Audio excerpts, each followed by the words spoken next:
G'day guys. I'm really pleased to be here this afternoon with one of our long-time residents, Eric Third, to talk about Council's new Disability Inclusion Action Plan for 2022 to 2026. Here at Council, we believe that inclusion is for everyone, and the implementation of our DIAP over the next 4 years will create a more inclusive and accessible Wallandilly, where everyone feels like they belong. Our DIAP has a focus on 4 key areas: ensuring our community is easy to live in and move around in, promoting positive attitudes and behaviours towards people living with disability, supporting access to jobs and volunteer opportunities both at Council and within our local community, and making sure that the information that we provide is accessible and easy to understand and available in a range of formats. Look, Eric, thanks for joining us today. Firstly, could you tell us a little bit from your point of view why it's important for Council to have a Disability Inclusion Action Plan? It's great to be here.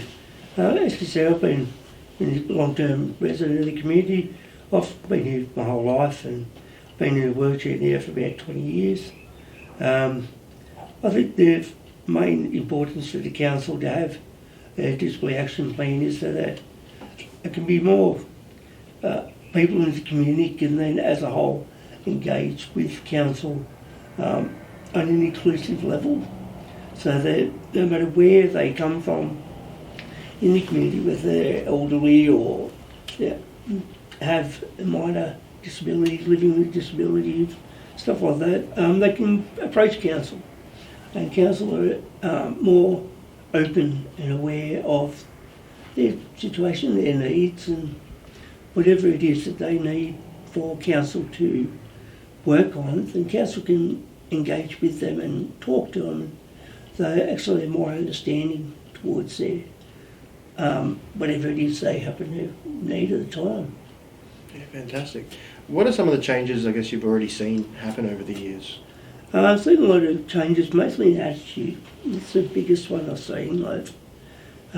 Initially, when I joined the Access Committee, which was approximately 16, 17 years ago now, it was only a small part of the council that were actually engaging with us and listening to our opinions and our ideas and stuff. And then gradually over the years that's changed a lot to where council actually actively seek us out, and we represent not just ourselves, but we represent where we come from in the community.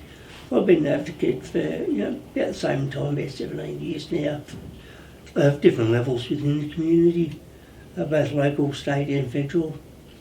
And I think council's had the biggest change in attitude that I've noticed.